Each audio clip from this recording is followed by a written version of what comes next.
Bien. Vamos a ver entonces la guía de cromatografía líquida. Como estamos haciendo normalmente, vamos a empezar viendo un poquito de generalidades de las técnicas, las partes, digamos, que conforman el equipo, y luego vamos a pasar a la parte de resolución de problemas.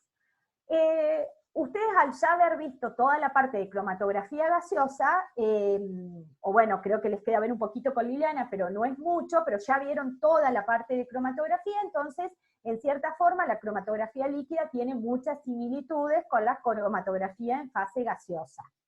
Básicamente, ustedes se acordarán del teórico que un equipo de HPLC o de cromatografía líquida está constituido por la parte, digamos, de las bombas, a donde van a ingresar, digamos, los distintos solventes, que justamente en esta imagen no se ve, pero bueno, estos pequeños conductos llevan, digamos, a las botellas donde tenemos la fase líquida.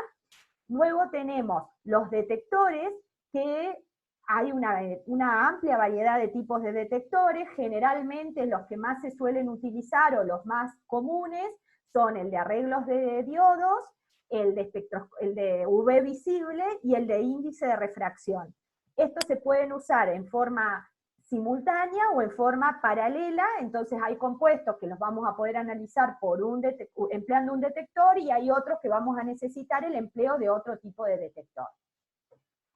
Obviamente que después del detector, como en todos los equipos que venimos viendo, tenemos un software o un integrador que nos transforma esa señal que detecta luego de haber pasado por la columna y de haber sido separada, la transforma en una señal que nosotros podemos representarla, en este caso, en un cromatograma. Como vimos en cromatografía gaseosa, también en cromatografía líquida, obtenemos un cromatograma donde lo que se grafican son picos que, digamos, que se va viendo el área de ese pico en función del tiempo. Entonces, toda la parte de identificación y cuantificación sería como en cromatografía líquida, o sea que, como en cromatografía gaseosa, que mediante el tiempo de retención podemos identificar los componentes de una mezcla, y luego tendremos que trabajar con el área debajo del pico para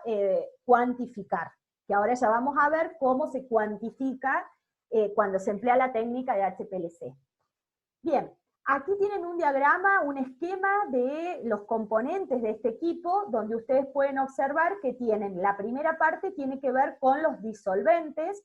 Ustedes acuérdense que a diferencia de la cromatografía gaseosa, donde se empleaba un gas de arrastre o gas como fase móvil, en este caso la fase móvil es un líquido.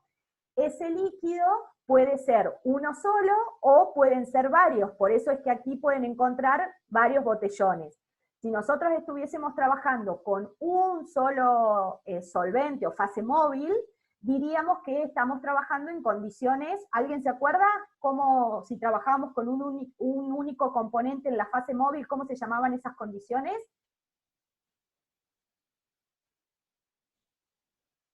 ¿Hablaron de condiciones de trabajo isocráticas? Sí, profe. Perfecto. Una consulta, una consulta, profe, porque cuando habla de isocrático, de ilusión isocrática, sí, lo que habla es que la concentración del solvente o de los solventes es constante. claro, pero es uno solo. Cuando trabajamos con gradiente, ahí podemos trabajar con mezcla de dos o más solventes, y a su vez variar también la composición, digamos, la composición o el flujo de ellos. Ahí es cuando estás trabajando con gradiente de elusión. Pero cuando trabajas en forma isocrática, estás trabajando con un único solvente que no va a variar, digamos, la composición a lo largo de la corrida. Bueno, ahora lo voy a corregir porque lo teníamos la nota antes. Bueno. Gracias. Entonces, una vez que tenemos esto, lo que hacemos es, esta fase móvil va a ingresar, digamos, a una zona que es la zona de la bomba. Acuérdense que en este caso nosotros vamos a estar trabajando en un sistema completamente digamos, de alta presión, entonces necesitamos una bomba para que transporte esa fase líquida junto con la muestra que querramos separar a lo largo de todo el sistema. Entonces, tenemos esta bomba, tenemos esta bomba que va a ir atravesando las distintas partes hasta que llega a la parte donde tenemos la columna. En general, o sea, acá ustedes tienen la columna y acá tienen el sistema de ingreso de la inyección. O sea, antes de pasar por la columna, este flujo o esta fase móvil va a entrar a una válvula de inyección donde se va a mezclar con la solución que nosotros querramos analizar y lo va a llevar a través de la columna. Una vez que atraviesa la columna, pasa al detector y desde ahí, luego lo que les decía anteriormente, al sistema de registro. En esta columna ustedes van a tener, o sea, las columnas de HPLC son columnas que se caracterizan por tener un largo bastante más corto que las columnas de cromatografía gaseosa. En general son aproximadamente de unos 30 centímetros, y dentro de esas columnas ustedes tienen el relleno, o sea, la fase estacionaria. Ustedes ¿se acuerdan cuando hablábamos en cromatografía gaseosa que decíamos que la fase móvil, la función que tenía en cromatografía gaseosa, ¿cuál era? ¿Se acuerdan? Transportar la fase móvil es transportar. Claro, la fase móvil únicamente transportaba el analito hacia la columna y hacia todo el sistema. En la parte de cromatografía líquida, la fase móvil, si bien transporta el analito o la solución que se quiera analizar, pero en este caso no se olviden que también interfiere. Entonces va a depender de cuál es la polaridad de la fase estacionaria que está dentro de la columna y cuál es la polaridad de la fase líquida, va a ser, digamos, el reparto o la separación de ese compuesto. Obviamente que si el analito tiene más afinidad por la fase estacionaria, quedará más retenido, mientras que si no lo es, o sea, si tiene más afinidad por la fase móvil, saldrá antes.